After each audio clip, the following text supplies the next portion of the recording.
அது எப்படி ஒரு நாளில் இந்த க்ரீம் செப்பரேட்டர் வச்சு பால் பிஸ்னஸில் 1 லட்சம் வரைக்கும் லாபம் பார்க்க முடியும்?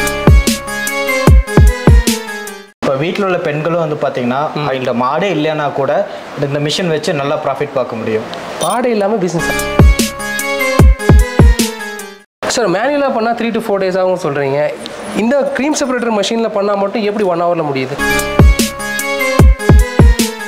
1 லிட்டர் பால் எவ்வளோங்க? 40 ரூபா. 40 ரூபா பாலை நான் சொல்கிற மாதிரி பண்ணால் 100 ரூபாய்க்கு விற்க முடியும். அண்ணா நீங்களா என்ன புதுசாக மிஷின் கண்டுபிடிச்சிருக்கீங்க போல?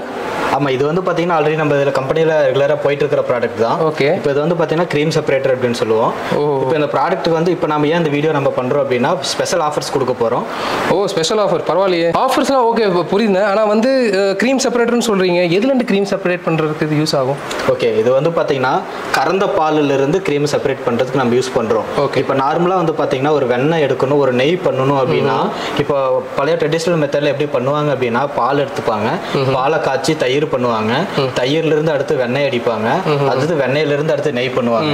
அப்போ இது பெரிய ப்ராசஸ். இப்போ நீங்க ஒரு நெய் கிடைக்கணும்னா ஒரே நாள்ல கிடைக்காது. இன்னைக்கு பால் வந்து எடுக்கணும், காய வச்சு தயிர் பண்ணணும், அது உடனே தயிர் ஆகாது, 1 நாள் ஆகும். 1 நாள் ஆனதுக்கு அப்புறம் அது நெய் வெண்ணெய் எடுக்கணும், அடுத்த நாள் நெய் பண்ணுவாங்க. இப்போ ஒரு 3 நாள் 4 நாள் ஆகும் ஒரு நெய் நம்ம எடுக்க. இப்போ இது வந்து பாத்தீங்கன்னா கறந்த பாலில் இமீடியட்டா நீங்க பால் இதுல போட்டீங்கன்னா இமீடியட்டா நம்மளுக்கு க்ரீம் கிடைச்சிரும். அந்த க்ரீமை டைரக்டா நீங்க உருக்குனீங்கன்னா நெய் ஆயிடும். அதாவது ஷார்ட் ப்ராசஸ் நெய்க்காக. ஸோ இந்த லாங் ப்ராசஸை ஷார்ட் பண்ணுறதுக்காக நீங்கள் ஒரு மிஷின் இந்த மாதிரி பண்ணியிருக்கீங்க. ஓகே. நீங்கள் வந்து ஷார்ட் ப்ராசஸ் சொல்கிறீங்கன்னா ஸோ குவாலிட்டியில் ஏதாவது டிஃபரன்ஸ் வருமா? இல்லை, குவாலிட்டி அப்படின்றது வந்து பார்த்தீங்கன்னா நம்ம பாலில் இருந்து தான் எடுக்க போகிறோம். அடிஷ்னலாக நம்ம எதுவுமே ஆட் பண்ண போகிறது கிடையாது. நீங்கள் பாலில் இருந்து நீங்கள் காய வச்சு தயிர் பண்ணுறதுக்கும் இந்த பாலிலிருந்து டேரெக்டாக ஃபேட்டு தான் நம்ம அங்கேயும் உங்களுக்கு வெண்ணெயாக கன்வெர்ட் ஆகும். இதை டேரெக்டாக நம்ம ஃபேட் எடுத்து இது டேரெக்டாக நம்ம ஃபேட்டு தான் நம்ம வந்து இங்கே பட்டர் பண்ண போகிறோம். அப்படின்றப்போ குவாலிட்டியில் எந்த ஒரு சேஞ்சஸ் இருக்காது. நீங்கள் நார்மலாக பண்ணுற பழைய மெத்தடில் இருக்கிற நெய்க்கும் இதுவும் ஒரே குவாலிட்டி ஒரே டேஸ்ட் தான் இருக்கும். நீங்கள் ப்ராசஸ் சொல்லிட்டீங்கன்னா இப்போ பார்த்தீங்கன்னா மேனுவலுக்கும் இப்போ நீங்கள் மஷீனில் பண்ணுறதுக்கும் இந்த மாதிரி ப்ராஃபிட் இருக்கும் ஃபார்மர்ஸ்க்கு. ஓகே. இப்போ மேனுவலாக பண்ணுறதுக்கு நான் ஆல்ரெடி சொன்ன மாதிரி டைம் டியூரேஷன் அதிகம். அதே போல் பார்த்தீங்கன்னா லேபர் வந்து ஒர்க் வந்து ரொம்ப அதிகமாக பண்ணணும்.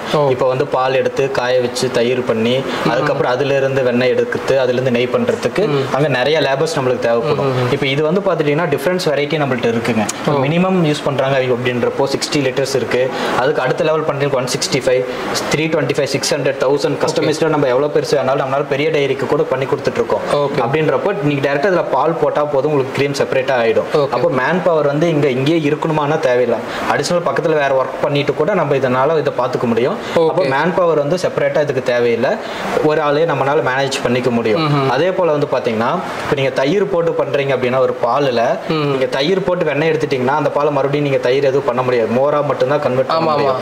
ஆனால் இந்த பாலில் நீங்கள் ரா மில்க்ல நம்ம க்ரீம் எடுத்துட்டோம்னா அடுத்து இந்த பாலில் இருந்து நம்ம தயிர் பண்ணிக்க முடியும், அடுத்தது வந்து பார்த்தீங்கன்னா மோரா பண்ணிக்க முடியும், பன்னீர் பண்ணிக்க முடியும், பால்கோவா பண்ணிக்க முடியும், ஃப்ளேவர்ஸ் மில்க் பண்ணிக்க முடியும். ஃப்ளேவர்ஸ் மில்க்னா பாதாம் பால், ரோஸ் மில்க், இந்த மாதிரி மல்டிபிள் ப்ராடக்ட் இது மூலமாக பண்ணிக்க முடியும். அப்போ ப்ராஃபிட் வந்து பார்த்தீங்கன்னா இப்போ க்ரீமுக்கு நம்மளுக்கு பட்டருக்கு க்ரீம் ஆச்சு, ப்ளஸ் இந்த பக்கம் ஸ்கிம் மில்க் மூலியமா பட்டர் நீங்கள் ஃப்ளேவர்ஸ் மில்க்லாம் பண்ணுறீங்கன்னா ஃப்ளேவர்ஸ் மில்க்ல ஒரு 100 ml நம்ம பார்த்தீங்கன்னா 30 ரூபீஸ்க்கு மேலே போகுது.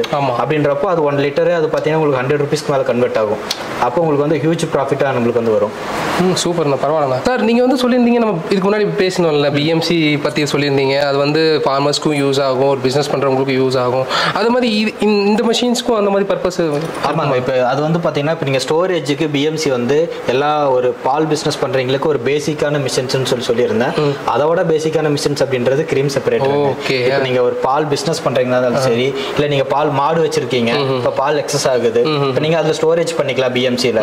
பட் அந்த எக்ஸஸாக இருக்கிற பாலை நீங்கள் பாலாக சேல்ஸ் பண்ணும்போது உங்களுக்கு வந்து ரேட் வந்து ரொம்ப கம்மியாக தான் இருக்கும். இப்போ நீங்கள் 1 லிட்டர் பால் வந்து ஒரு மேக்ஸிமம் பார்த்தீங்கனாலே எண்டு கஸ்டமர் கொண்டு போய் சேர்த்தீங்கனாலே ஒரு 40-45 ரூபாய்க்கு மேலே போய் எங்கேயுமே மில்க்கு ஒரு ரேட் இல்லைங்க.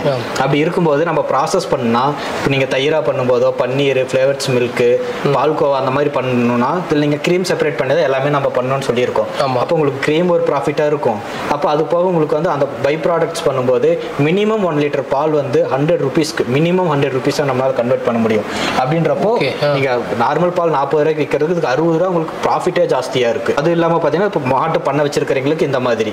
அதுக்கப்புறம் வந்து பாத்தீங்கன்னா நீங்க பாலை வாங்கி சேல் பண்றீங்க. இப்போ பாலை வாங்கி சேல்ஸ் பண்றவங்களுக்கும் க்ரீம் செப்பரேட்டர் யூஸ் பண்ணலாம். அவங்களும் க்ரீமை எடுத்துட்டு க்ரீமா ஒரு ஷாப் போட்டு க்ரீம் நெய் பட்டர் அந்த மாதிரி சேல் பண்ணலாம். இந்த ஃப்ளேவர்ஸ் மில்க் அந்த மாதிரி ஒரு ஷாப் போட்டு சேல் பண்ணலாம். அவங்களுக்கும் யூஸ்ஃபுல்லாக இருக்கும்.